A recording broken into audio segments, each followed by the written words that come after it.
કવાંટના પાનવડ ગામે તૂટેલો બ્રિજ 1 વર્ષથી અધ્ધરતાલ. ચોમાસા પહેલા નવો પુલ ન બનતા લોકોમાં ભારે રોષ. છોટાઉદેપુર જિલ્લાના કવાંટ તાલુકાના પાનવડ ગામમાં પ્રવેશવાના માર્ગ ઉપર 1 વર્ષથી બ્રિજનો એક ભાગ ધોવાઈ ગયો હોવા છતાં સ્ટેટ આરએનબી વિભાગના અધિકારીઓ પુલ બનાવવાની કામગીરી કરતા નથી. નદીમાં કાચું ડાયવર્ઝન બનાવવામાં આવ્યું છે તે ચોમાસામાં ધોવાઈ જશે અને જો ચોમાસામાં રસ્તો બંધ થાય તો ગ્રામજનોને 2 કિલોમીટરનો ફેરો ખાવાનો વારો આવશે.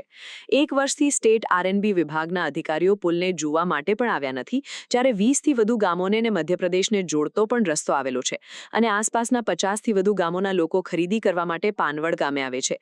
પાનવડ ગામમાં પ્રવેશવાના માર્ગ ઉપર એક મોટી નદી આવેલી છે, જેમાં ચોમાસામાં 2 દિવસ સુધી પાણી ઉતરતું નથી. જ્યારે ચોમાસાને ગણતરીના મહિનાઓ બાકી રહ્યા છે ત્યારે 1 વર્ષ સુધી જિલ્લાના ઉચ્ચ અધિકારીઓ પુલ બનાવવા માટે કોઈ કામગીરી હાથ ન ધરતા લોકોમાં રોષ જોવા મળી રહ્યો છે.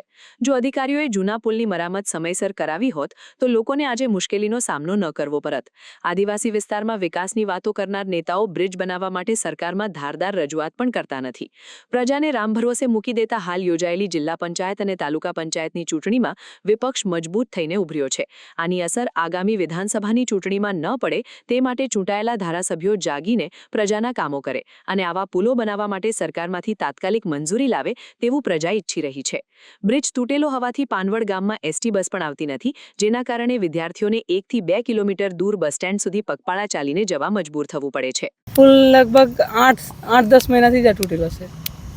ચોમાસામાં સ્થાનિક લોકોને આવવા જવા માટે તકલીફ તો પડવાની જ, કેમ કે આ ડાયવર્ઝન તો ધોવા જવાનું છે. શું માંગ તમારે? આ વહેલી તકે પુલ સારો થઈ જાય, એમપીને જોડતો રસ્તો કહેવાય. હું પાંડવાડા સિવાન ક્લાસ આવીએ, અહીંયા બસ નહીં આવતી, પુલ તૂટેલો છે એટલે પછી ચાલીને જઈએ. કેટલું ચાલવું પડે? 1-2 કિલોમીટર ચાલતા જઈએ. એટલે અત્યારે બસ આવતી નથી ગામમાં? પાંડવાડ ગામમાં બસ નહીં આવે. સમાચારની અવનવી અપડેટ જોતા રહો નિખરતા ગુજરાત ન્યૂઝ સાથે. નિખરતા ગુજરાત ન્યૂઝને લાઇક, શેર, સબસ્ક્રાઇબ કરો અને બેલ આઇકન દબાવીને સમાચારની ઝડપી માહિતી મેળવો.